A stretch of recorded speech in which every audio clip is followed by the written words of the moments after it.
A rust is a sinner given a second chance in life. What would their appearance be if it reflected the sins of their past life? Hi, I'm Aska. Welcome to episode 2 of my Worldbuilding project. Today we'll focus on talking about the rusts. As you remember them from my previous video, rusts are regretful sinners who are given a second chance in life to atone their sins. The Creator let them reborn into a new world, which is Dimeru. They live to serve and help humans there. Most of what makes them human are erased, except for some of their emotions, morals, personality, and the feel of hunger or thirst. They reborn in different forms, but I divided them into several groups. There's a little bit of layers here in my explanations about rust. First of all, rust could be classified by two things. The first one is by type, the second one is by race. To differentiate them by type means they are divided by three different moral statuses, which are good rust, named as Ishgrud, bad rust, named as Ishvil, and neutral rust, named as Ishnetra. Ishgrud are those who stay true to the main reason they were born, which is to do and to serve for good. Ishvil are those who are still swayed by their past life and evil personality, which will always be a part of any rust, by the way, no matter how big or small.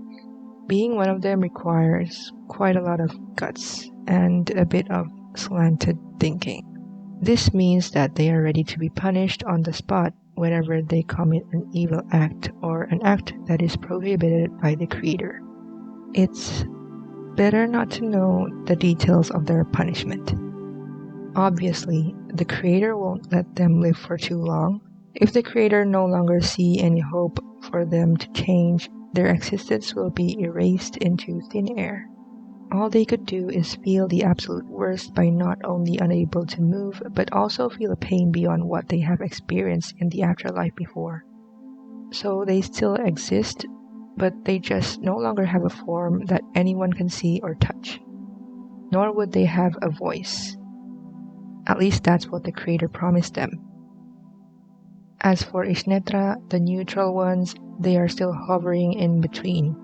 They barely side with anything or anyone. They just live. Now why is that? Once the rusts are deemed worthy enough to be accepted into a good place in the afterlife, the Creator will call them back. By calling them back, it means they will die again. To go back to the afterlife world. The Ishnetras just want to enjoy their life peacefully for a bit longer. Of course, they can't be too long because then the Creator would punish them as much as they will be punished if they decided to be an Ishvil. The vague part is, no one knows exactly when is the time limit. It could be 100 years, it could be more. Everything depends on the Creator's decision. I think I need to add that rust appearances never change no matter how long they live. They won't get any wrinkles, so they will never look old. Nor would they look too young. Anyways, that's it for classifying rust by type. Now let's talk about dividing them by race. There are 4 races of rust: Sclerak, Abnormal, Floanera, and Haltem.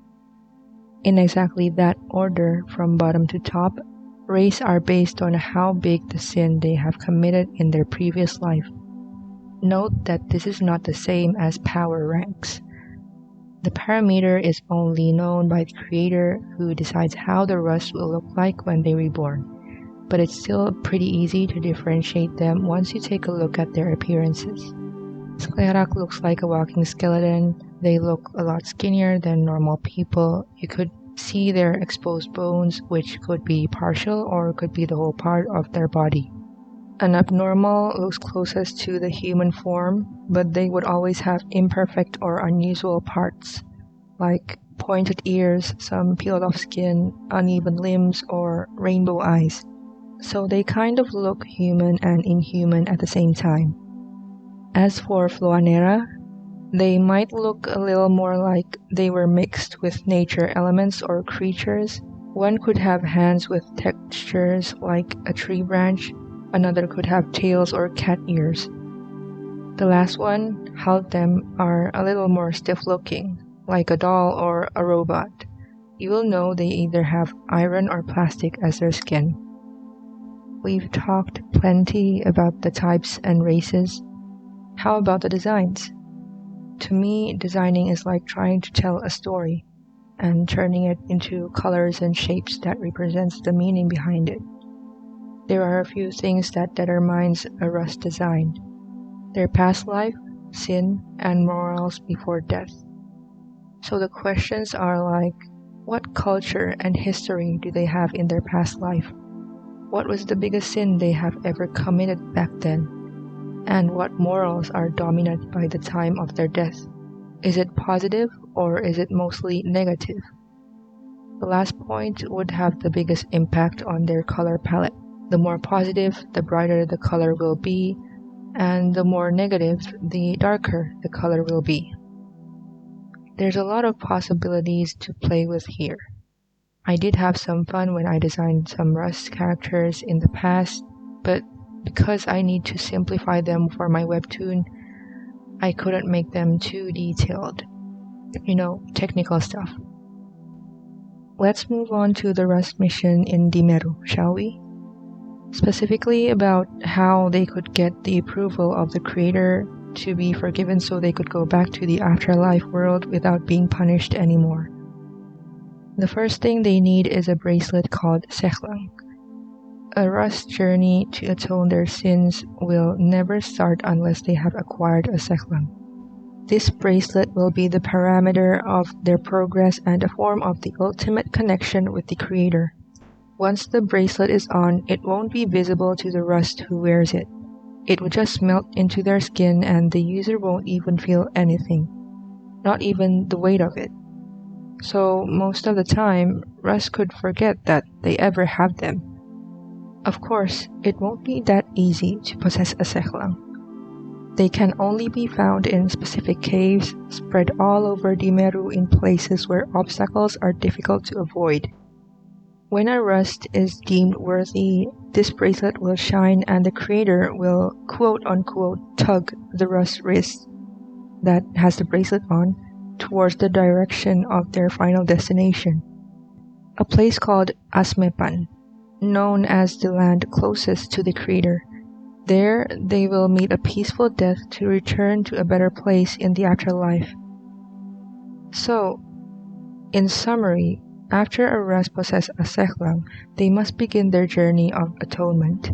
The time period would be different for each Rust. Then, when the time comes, the creator will call them through the Seklang as a sign that they have fulfilled their purpose.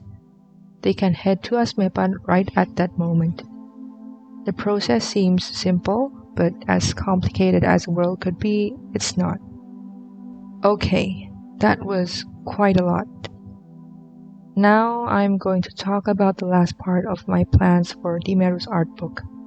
All those explanations about Rust will be a part of this art book I'll be working on. To make it less confusing, let me refresh you a bit on what I'll put in the table of contents in the book. I'll start from the lore, then the map, the world system, the basic Rust explanation including types and race, and lastly the Rust mission with a separate explanation about Seklang. I was thinking to add one more thing in the last part of the art book, but I'll save that for later. I've already made the list of what I need to work on along with the timeline, but as I said about how life could be unpredictable, the timeline won't be a fixed thing.